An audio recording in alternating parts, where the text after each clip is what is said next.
자, 그러면 제가 여기 오늘 질문 주신 질문지를 보고 제가 답을 드리겠습니다. 시원짱이라고 해주신 분 계신데요. 감사합니다. 안녕, 한 분께서 이렇게 올려주셨습니다. 영어 공부에 대한 두려움이 있어요. 회화도 어떻게 해야 할지 모르겠고요. 영어 공부 잘하는 법 좀 알려주세요. 네, 지금까지 계속 말씀드렸듯이 영어를 하기 위해서는 기본적으로 영어가 어떻게 우리나라 말하고 다른지 그 구조, 제가 주장하는 건 항상 이거예요. 한국말을 놓고 영어로 바꿀 때 바로바로 바뀔 수 있는 능력이 있으십니까? 이거야 할 때 영어로 바로 바뀝니까? 이거야 할 때 this is 나오십니까? it is this가 나오십니까? 이거야 할 때 this is가 나오면 땡인 겁니다. 이거야 할 때 it is this가 나와야 돼요. this is는 이것은 이다입니다. 저거야 it is that, 나야 I am 땡, 나야 할 때 뭐 나와야 돼요? it is me. 나는 할 때 I 나오는 거죠. 그러니까 한국말과 영어의 그 명확한 그 차이들을 전혀 헷갈리지 않게 할 수 있는데, 그게 되면 영어가 훨씬 쉬워질 거라고 저는 생각하고요. 두 번째 질문을 받겠습니다. 외국인 앞에만 서면 한마디도 안 나와요. 머리가 하얘지면서 그동안 공부했던 것이 한순간에 허무해져요. 어떻게 해야 되나요? 얼마 전에 국내에 아주 유명한 소녀 그룹이 있습니다. 소녀 그룹의 한 멤버가 이제 저를 찾아왔어요. 근데 저를 찾아와서 이렇게 얘기를 해보니까 영어를 꽤 곧잘 해요. 꽤 곧잘 합니다. 근데 그 팀에 교포인 친구가 2명이 있는 거예요. 교포인가? 아무튼 교포인 친구가 이름이 제 땡땡, 티 땡땡. 네, 이 2명이 있어가지고 이 친구는 이제 한국에서 자랐고, 네, 누구나 아는 내용입니다. 게스 안 하셔도 됩니다. 네, 제 땡땡, 티 땡땡. 어느 그룹일까요?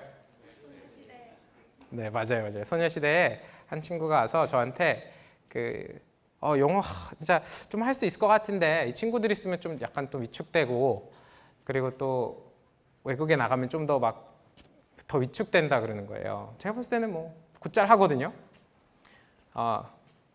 그래서 제가 그때 이 친구한테 뭐를 보여줬냐면, 프랑스 여배우가 영어로 인터뷰하는 거를 그냥 보여줬어요. 그러니까 얘가 이걸 선생님 이거 저 왜 보여주세요? 그래서 한번 보라고 해서 쭉 봤어요. 근데 이 여배우가 영어를 막 하는데, 프랑스 여배우잖아요. 엄청 예쁜 프랑스 여배우가 영어 인터뷰를 하는데 프랑스 악센트가 되게 강하게 있으면서 영어를 하는 거예요. 다 봤어요. 그리고 제가 얘한테 물어봤어요. 이 친구한테. 여기는 방송이 아니니까 수영이 정경호 씨의 그녀. 수영아, 이 사람 영어 하는 거 보니까 웃겨? 그러니까 아니요, 전혀 웃기지 않은데요. 무슨 내용인지 이해했지? 다 이해했죠. 사람들이 너가 영어 하는 거를 보면 이렇게 볼 거야. 우리나라 사람들이 왠지 약간 압박감 때문에 발음 똑바로 해야 돼, 미국 사람처럼 영어 해야 돼, 영국 사람처럼 영어 해야 돼, 막 이런 압박감 때문에 오히려 더 못하거든요. 저는 그렇게 생각해요. 우리가 한국 사람이면 그냥 나 한국 사람이다. 나 영어는 나한테 원래 mother language가 아니다. 나는 그냥 내가 하면 당신이 알아들어라. 약간 이런 자세가 필요한 것 같아요. 머리가 하얘지는 이유는 내가 틀리면 안 된다. 여러분들이 영국 사람처럼 미국 사람처럼 영어 할 거 아니잖아요. 그렇게 영어 하는 사람들이 막 대단해 보일 필요도 없고요. 그래서 정말 저는 해외에 가셨을 때 여러분들이 이런 외국 사람들을 만나면 좀 더 당당하게, 좀 틀리면 어때요? 여러분들이 소위 말하는 콩글리시를 좀 쓰면 어때요? 그런 생각을 갖고 그냥 단어를 전달해서 그들과 소통한다고만 생각을 하고, 사실 여러분들이 진짜 가져야 할 경쟁력은, 제가 영어 강사지만 영어는 약간 여러분의 진짜 경쟁력을 돋보이게 해주는 약간 그런 역할을 하는 거지, 진짜 경쟁력은 여러분들이 나중에 예를 들어 엔지니어면 엔지니어로서, 닥터면 닥터로서, 아니면은 언론인이면 언론인으로서, 세일즈맨이면 세일즈맨으로서 여러분이 각자 걷는 그 분야에서 정말 최고가 돼서 다른 사람들이 들었을 때 여러분들의 얘기를 경청하게 하고 하는 게 여러분들의 자신감이자 경쟁력이 되지, 영어를 뭐 미국 사람이나 영국 사람처럼 하려고 해서도 안 되고 그런 걸 한다고 뭐 대단하게 볼 것도 저는 아니라고 생각합니다. 그래서 여러분들께서 한번 혹시 기회가 되시면 집에 가셔서 뭐 French actress English interview 뭐 이런 걸 찾으면, 구글에서 찾으면 그런 사람들의 인터뷰들이 있거든요. 한번 보세요. 와, 이걸 보면서 이 사람 영어 진짜 웃기게 한다. 영어 정말 못한다. 이 사람 문법 여기서 틀렸네. 여기서 이 단어 틀렸네. 여기서 액센트 틀렸네. 이렇게 생각하면서 보게 되는지, 아니면 그냥 그렇게 보게 되는지요. 그래서 약간 그런 강박관념으로부터 좀 자유로워지시는 게 중요할 것 같고요. 한 가지.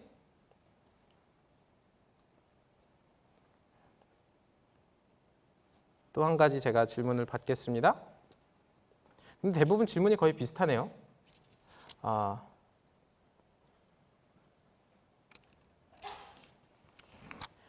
영어 회화를 잘하고 싶은데 학교 내에 있는 English 라운지에서 교환학생들과 프리토킹하는 장소에서 연습하는 걸로 충분한가요? 영어는 제가 생각할 때요, 학습에서 학에 해당하는 영역보다는 습에 해당하는 영역이 되게 많은 것 같아요. 그러니까 문장을 어떻게 만드는지 그 원리를 배우는 게 첫 번째라고 하면, 두 번째는 내가 그걸 안다고 해서 그걸 쓸 수 있는 건 아니거든요. 내가 안다고 해서 그걸 쓸 수 있는 건 또 다른 거예요. 그러니까 예를 들어 이런 거죠. 제가 한국에서 이렇게 영어 공부하시는 분들을 보면, 예를 들어 단어를 놓고 비유를 할게요. 내가 아는 단어가 10,000개야. 근데 외국 사람들 만나거나 해외에 나갔을 때 바로바로 나올 수 있는, 대화할 수 있는 단어의 수는 한 100개예요. 10,000개의 단어를 아는데 입에서 나오는 단어는 100개인 거예요.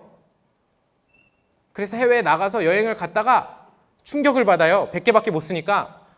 단어가 너무 부족한 거예요. 그리고 한국에 오면 어떻게 하냐면, 내가 단어가 부족하구나 하고 단어를 외우기 시작합니다. 그래서 10,000개의 단어를 20,000개로 만들어 놓는 거예요. 근데 입에 익숙하고 바로바로 나오는 단어는 여전히 100개인 거죠. 그럼 두 번째 여행 갔을 때 몇 개의 단어를 쓸 수 있죠? 여전히 100개만 쓰는 거예요. 그럼 그때부터 이제 영어 공부 괜히 했다. 영어 해도 안 는다. 해도 똑같다. 이런 얘기가 나오는 거예요. 상식적으로 생각해 보자고요. 근데 이게 단어에만 해당하는 것이 아니라 문장을 만들어서 말하는 원리에도 똑같이 적용이 되거든요. 아직 여러분들은 좀 어려서 그래도 모국어식 습득이 조금은 통할 수도 있어요. 좀 늦기는 했어요. 제가 약간 이게 두 가지가 좀 다르거든요. 습득하는 방식이 두 가지가 있는데, 하나는 영어를 배울 때 모국어식으로 습득하는 거예요. 근데 그거는 제가 봤을 때 초등학교 한 4, 5학년이면 끝나요. 미안하지만 좀 늦게까지 되는 친구들도 있지만 거의 초등학교 때 모국어식 습득은 끝난다고 봅니다. 어디서 보면 아냐면, 해외에 나가면 교포분들이 계세요. 그러면 40대 분들하고 뭐 40대 이민 가신 분, 30대 이민 가신 분, 아기 때 간 친구들 보면, 아기 때 간 친구들은, 여기 앉아있는 이런 친구들은 가서 조금 있다가 보면요, 6개월 있다가 이 친구를 만나면 엄마 나 water 주세요 막 이런다고.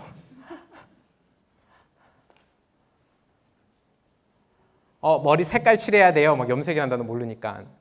영어가 더 편해지기 시작하고 영어 훨씬 잘하기 시작하는데, 30대, 40대 분들은 1년을 있어도 영어가 안 편한 거예요. 대학원 과정을 가셔서 영어 공부하시면 하루 종일 영어로 수업 듣고 사람들하고 얘기해도 영어가 이게 한계가 있는 거예요. 모국어식 습득이 이렇게 쉽지가 않은 거죠. 제가 어디서 들은 얘기인데, 고양이가 태어나서 눈을 가려놓고 한 3주 정도 있다가 이 붕대를 풀으면요, 평생 블라인드로 산대요, 그 고양이가. 그 눈의 신경이 발달하는 타이밍이 있는 거죠. 그 타이밍에 눈을 가려놓으면 그게 발달을 못해서 얘가 블라인드로 산다는 얘기인데, 영어도 약간 모국어식으로 습득할 수 있는 타이밍이 있는 것 같고요. 아닌 타이밍이 있는 것 같아요. 그러면 아닌 타이밍에는 과연 포기해야 되냐? 아까 그 라운지에서 하는 것들은 이제 우리가 그것을 학습에서 습을 하는 영역에 해당하는데, 그런 그 프랙티스들이 많으면 당연히 많을수록 굉장히 좋겠지만, 우리가 그런 것을 충분히 다 활용할 수 있으면 최대한 다 활용을 하고요. 아닐 경우에는 적어도 저는 여러분들께서 쉽게 습득할 수 있는 방법들 중에 하나가 그냥 소위 말해서 제가 어렸을 때 어떻게 영어를 공부했었냐면 제가 그냥 좋아하는 시트콤이나 드라마나 뭐 이런 애니메이션들 영어로 된 거 있잖아요. 그거를 나오면 그냥 입으로 계속 따라하면서 봤어요. 하루에 30분에서 1시간씩. 영어를 보세요. 소수정예반이라고 해서 6대1 수업을 들어가요. 여러분들이 6대1 수업을 들어가요. 6대1 수업을 들어갔어. 1시간이야. 6대1 하면은 그 중에서 한 반은 영어 선생님이 얘기를 하세요. 클래스 티처가. 그러면 여러분 몇 분 남죠? 30분 남아요. 30분 남으면 그게 6분의 1 하면은 인당 5분씩 돌아가야 되잖아요. 나는 거기 가서 1시간 앉아있지만 사실 내가 말하는 시간 5분밖에 안 돼요. 근데 5분이 될까요? 안 돼요. 왜 안 되죠? 거기서 잘하는 한 명이요. 그 중에 반을 얘기하고 나머지 4명은 듣다가 막 한마디, 두마디 하고 나오는 거예요. 한 2, 3분 얘기하는데 실제로 2, 3분 얘기하는데 그게 진짜 오래 하는 것처럼 느껴져서 그렇지 실제로는 얼마 프랙티스 할 수 있는 시간이 없는 거거든요. 그래서 아까 제가 그 잉글리시 라운지에서 뭐 어떻게 1대1로 하는지 어떤지는 잘 모르겠지만 그런 프로그램이 있다면 충분히 다 활용을 하시고요. 프리토킹에 조금 도움이 되기를 원하신다면 여러분들이 보셨을 때 되게 편하게 볼 수 있는 영어로 된 시트콤이나 이런 것들을 영어로 그냥 말하면 그냥 멍하니 알아들으면서 보지 말고요. 그것을 여러분들 입으로 작게나마 옆에 사람이 있으면 그거 따라하면 좀 시끄럽다고 하면 속으로라도 따라하시면서 보시면 그런 게 회화에는 좀 많은 도움이 되지 않을까 싶습니다.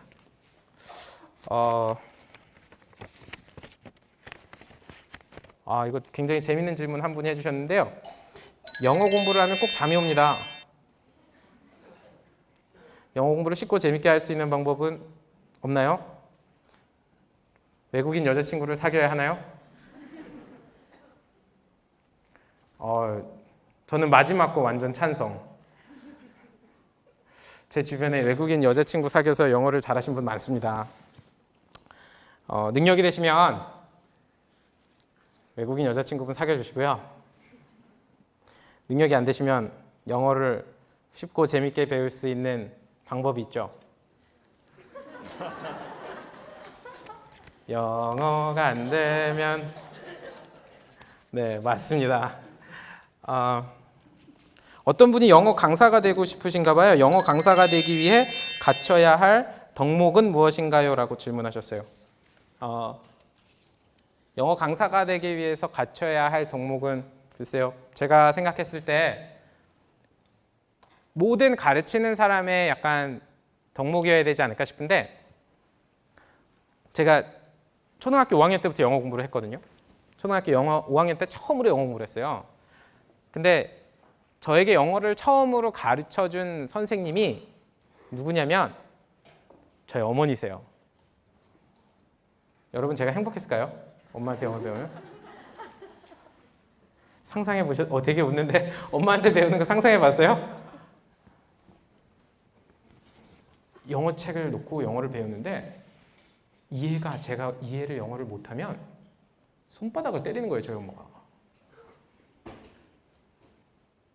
그리고 이해를 못하면 종아리를 맞는 거예요. 그러면 여러분 상상해 보세요. 상상해 보세요. 여러분 손바닥 맞으면 이해가 더 잘 가요? 영어를 배울 때 손바닥 맞거나 종아리를 맞는 게 이해가 가는데 조금이라도 기여가 되나요? 전혀 안 돼요. 그러니까 그때부터 어떻게 하냐면 이해한 척 하는 거예요. 이해한 척하고 넘어가고 이해한 척 넘어가고 나중에 보면은 이제 막 가르쳐주는 어머니가 막 머리에서 김이 막 나는 게 보이는 거죠. 영어가 너무 싫어지는 거예요. 근데 저희 어머니는 지금도 자기가 영어를 잘 가르치는 탤런트가 있어서 아들이 그거를 배워가지고 그렇게 한다고 주변에 얘기를 하시는데 영어를 가르치거나 아까 그 덕목이 뭘까라고 얘기하셨잖아요. 제가 생각할 때 영어를 가르치는 강사를 누군가 준비를 한다면 제일 중요한 건 배우는 사람의 입장에 대해서 그냥 계속 생각하는 거예요. 왜 안 되지? 이게 왜 안 나오지? 이게 왜 이해가 안 갈지? 내가 뭐를 어렵게 설명했지? 어떤 부분을 더 쉽게 하면 되지? 앞단에서 어떤 부분이 빠져서 이게 이해가 안 가지? 그러면 이거를 채워주면 이 다음 게 이해가 될까? 그걸 채웠는데 이해를 못하고 있어. 그럼 그 전전 단계에 뭐가 문제지? 그냥 왜 안 되지를 계속 질문을 던지면서 만약에 내가 영어를 가르쳤는데 내가 수학을 가르쳤는데 내가 역사를 가르쳤는데 내가 뭐든 가르쳤는데 상대가 못 따라오거나 못하면 그거는 100% 내 잘못이라고 생각하는 게 강사의 제가 생각할 때 덕목인 것 같아요. 그러니까 이거는 얘가 집중력이 낮아서 얘가 뭐 이해력이 딸려서가 아니라 내가 집중하지 못하게 만들었구나. 내가 이해할 정도로 쉽게 풀지를 못했구나. 제가 생각할 때는 그게 제일 중요한 강사의 덕목이고요. 두 번째는 처음에 지금은 뭐 시원스쿨 책이 영어 기초교육에 되게 많은 기준이 되어서 많은 사람들이 그렇게 강의를 하지만 처음에는 제가 시원스쿨을 12년 전에 만들 때는 이런 게 아예 없었거든요. 이런 기초 강의들이 아예 없었거든요. 근데 이거를 제가 어떻게 해서 만들게 됐냐면 기존에 나와 있는 책을 놓고 이 책을 어떻게 하면은 더 잘 가르칠 수 있을까를 고민한 게 아니라 진짜 영어가 안 되는 사람들을 앞에 앉혀놓고 이분들이 어떻게 하면 안 되는 상태에서 되게 할 수 있을까를 고민을 하기 시작하면서 시원스쿨의 교육 과정들이 나온 거거든요. 그러니까 예를 들어 이런 거예요. 제가 봤을 때 영어를 못하는 이유는 기초 레벨에서요. 나는 공부해. I study. 난 공부 안 해. I not study. I am not study. 막 이러는 게 문제인 거예요. 난 일해. I work. 나 일 안 해. I don't work 해야 되는데 I'm not work. 너 바빠 그런데 Are you busy 해야 되는데 Do you busy? 막 이렇게 나오는 거예요. I don't hungry. I do hungry. 막 이렇게 나오는 거예요. 기본적인 그 스트럭처가 머릿속에 명확하지가 않구나. 툭 찌르면 툭 나오고 툭 찌르면 툭 나오고 이 기본적 골격이 완벽하게 되면은 그 다음 단계 할 수 있는데 사람들이 계속 처음에 제가 가서 회화책을 봤더니 Hi, how are you? I'm fine, thank you, and you? 이거부터 하는데 그것만 하지 그 다음부터는 다 이렇게 콰이트하게 되는 거예요. Let me introduce myself. 여러분 들어보셨어요? Hi, how are you? I'm fine, thank you, and you? 이거 한 100번 반복했어요. 어렸을 때부터요. 그 상황을 회화반이라고 해서 그 상황에 이렇게 영어하고 이 상황에 이렇게 영어하라는 건 사실은 제가 봤을 때는 이 영어라고 하는 걸 신호라고 보고 이 신호를 만드는 방식을 우리가 알아야 되는데 그 상황을 모면하는 약간 그 임시 방편인 거죠. 약간 그냥 emergency plan 같은 그냥 그 상황을 급박하게 모면하는 자기소개하고 모면하고 물건 살 때 이렇게 하고 모면하고 뭐 가서 물어보고 모면하고 그러니까 그렇게 해서는 회화가 될 거라고 생각을 하지 않았어요. 문장을 못 만드는데 어떻게 말을 해요? 문장 만드는 법부터 알아야지. 문장 만드는데 겁이 자꾸 나갖고 틀릴까 봐 겁이 나는데 어떻게 회화를 해요? 안 틀리지 않을 거라는 명확한 확신이 생기게 해서 안 틀릴 거라고 하는 것에 대한 자신감을 갖게끔 해줘야지. 쉬운 말들을 할 때. 되게 신기한 건 이런 것들이 없으니까 영어 책 수준은 엄청 높은 거를 공부를 했고 공부를 해왔는데 이런 질문을 영어로 딱 하려고 하면은 잘 안 되는 거예요. 우리 어디서 내려요? 우리 언제 내려요? 쟤들 어디서 내린대? 이걸 영어로 하려고 하면은 여기서 탁 걸리는 거지. 우리 영어 책 보는 수준을 보고 이런 질문들을 영어로 하려고 하면 안 나오는 거예요. 이거 내가 갖다 놓은 거 아니야. 영어로 하려고 하면 안 나오는 거예요. 왜냐면 기초가 안 됐으니까. 그래서 만든 게 시원스쿨의 과정들이었고요. 그래서 저는 그렇게 생각해요. 선생의 덕목 중에 제일 중요한 첫 번째는 상대가 안 되면 무조건 내 책임이다. 그거 완전하게 인지하는 거. 두 번째, 기존에 갖고 있었던 어떤 방식을 내가 그거를 잘 어떻게 활용하려고 하는 것보다는 나에게 누군가가 무언가를 배우러 왔거나 내가 누군가에게 무언가를 가르치러 갔다면 그 앞에 있는 사람들의 변화에